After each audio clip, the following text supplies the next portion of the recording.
Hablaremos esta noche de la fiebre del oro en los Estados Unidos. Hubo varias fiebres del oro, pero bueno, vamos para allá. Nos referimos esta vez a la fiebre del oro de California. Situémonos a mediados del siglo XIX. Hace mucho hemos contado lo que sucedió con John Wilson Marshall y John Sutter, que se establecieron en California. En California no había nada. Primera afirmación. En California no había nada. El 24 de enero de 1848, Sutter y Marshall vieron unos pedruscos brillantes en el fondo de un canal que llevaba agua a sus molinos. Bueno, los hicieron examinar y los expertos dijeron que aquellas piedras eran del oro más puro. Le digo, mire señor, a mí me parece que esto es oro. Muy bien. Pronto se comprendió la amplitud de aquel descubrimiento. Y por todas partes parecía surgir oro. Pero, curiosamente, a Marshall y a Sutter no le fue bien. Los obreros los abandonaron y rajaron en busca de sus propias minas, de sus propios dorados. Además le robaron el ganado al rajar, afanaron todas las vacas. La propiedad de estos hombres, de Marshall y de Sutter, fue invadida y ocupada por nuevos aventureros. Y entonces Marshall se enloqueció, se volvió loco. No es que se enloqueció metafóricamente, no, se volvió loco de la cabeza. Vio que todo el mundo encontraba oro en otras partes, vio que él lo había descubierto y no excedía ninguna clase de riqueza, y entonces se volvió loco. En cuanto al otro, a Sutter, no duró mucho. En los últimos años de su vida, el Estado de California le otorgó una pensión para salvarlo de la miseria. Bueno,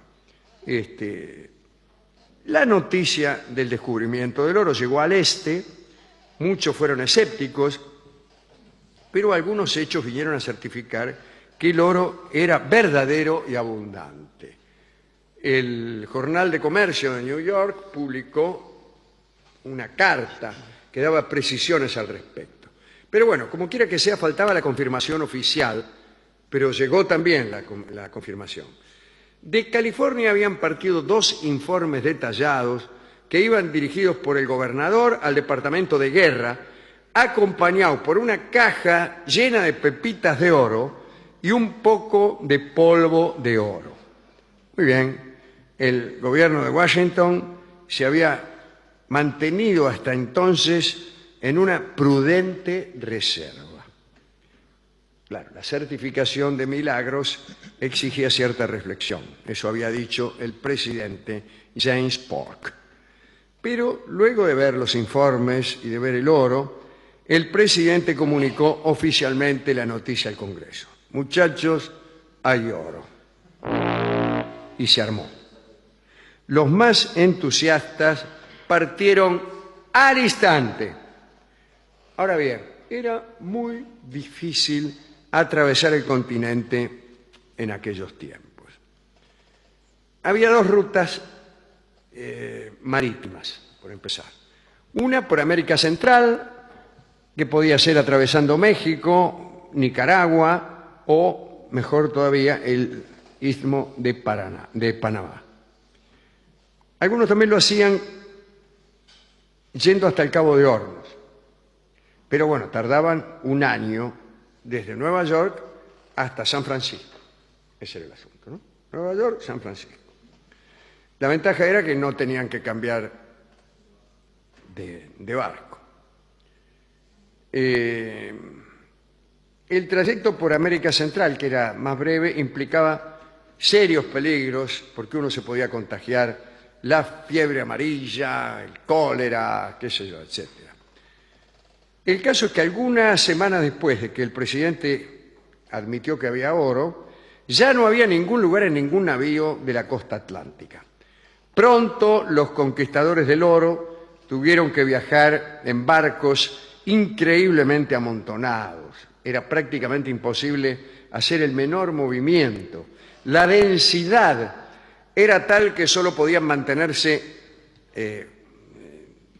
unos cientos de aventureros, que eran los que cabían en cada barco, parados en su sitio sin siquiera tener la posibilidad de ayudar, digamos, en el trabajo de las velas, bueno, qué sé yo, todas esas cosas. Había celos, peleas, cada viajero deseaba la desgracia del vecino. Algunos, cuando iban por tierra, que era la otra posibilidad, ¿no? La otra posibilidad era ir por tierra, quemaban la hierba detrás de sí para molestar a los caminantes atrasados.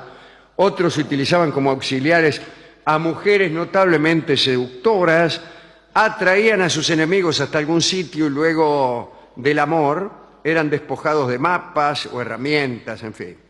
Esto con los que se animaban a ir por tierra, ¿no? Que, por cierto, tenían que atravesar desiertos tremendos. Sin embargo, era bastante rápido el viaje. Se tardaba unas 15 semanas, más o menos. Así que para mí era preferible ir por tierra.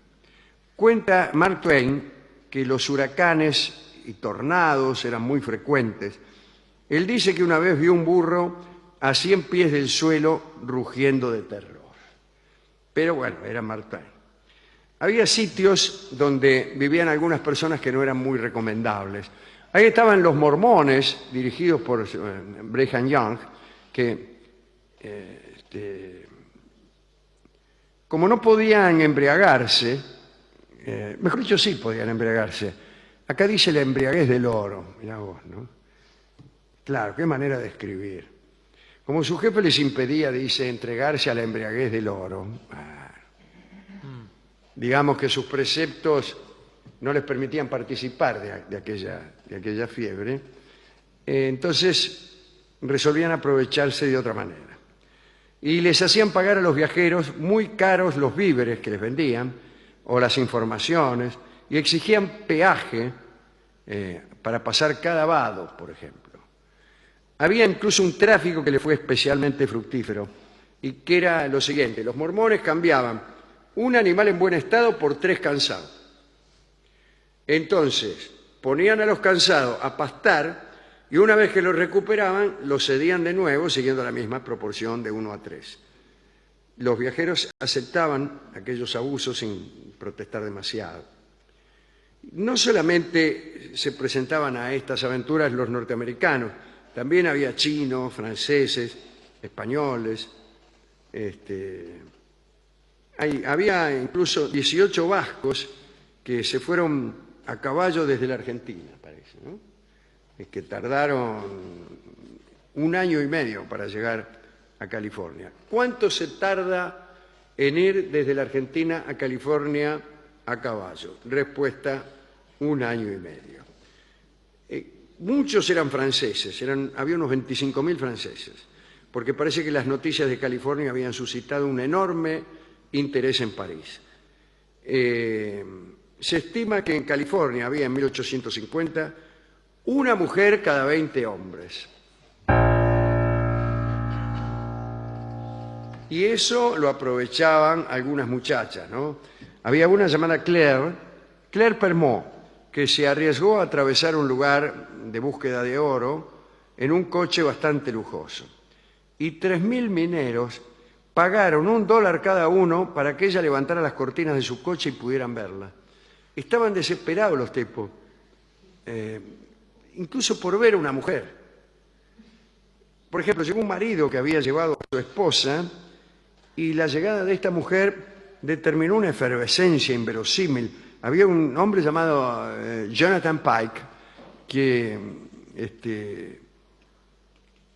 y era ¿no? El tipo se llamaba Jonathan Pike, el de la mujer.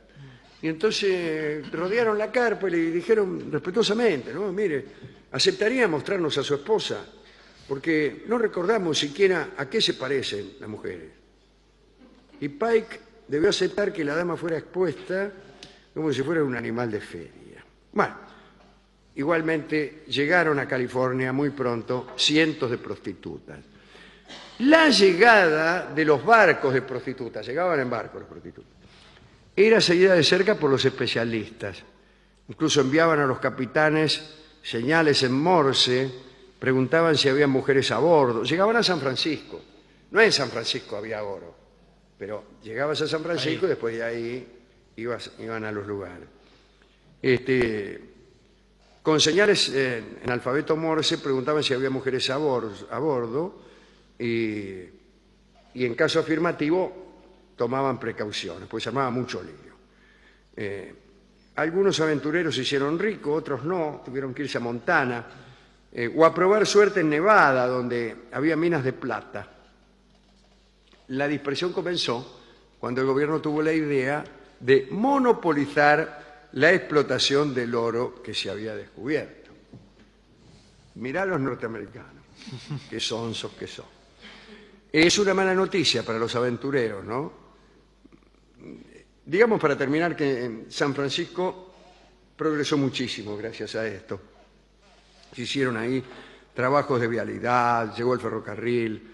Antiguamente era una ciudad donde las calles eran ríos de lodo, con incendios constantes, casas de madera, tiendas de tela, y todo eso comenzó a cambiar.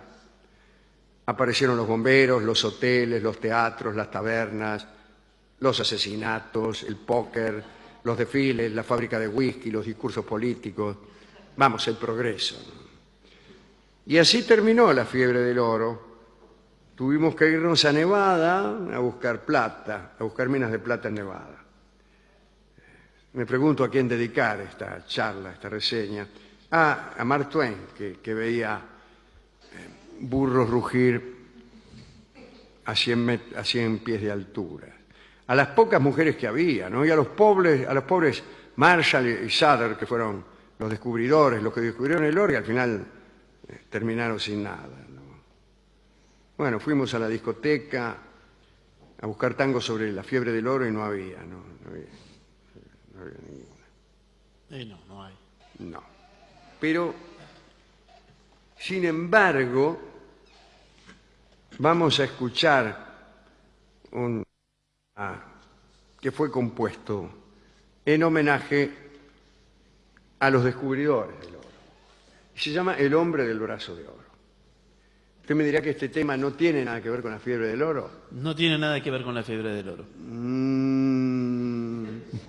Es posible que el autor haya disimulado la conexión para evitar problemas con el comisario. Lo disimuló muy bien. Sí. Escuchemos a Les Elgar y esta composición atrayente, por otra parte, que se refiere evidentemente a la fiebre del oro.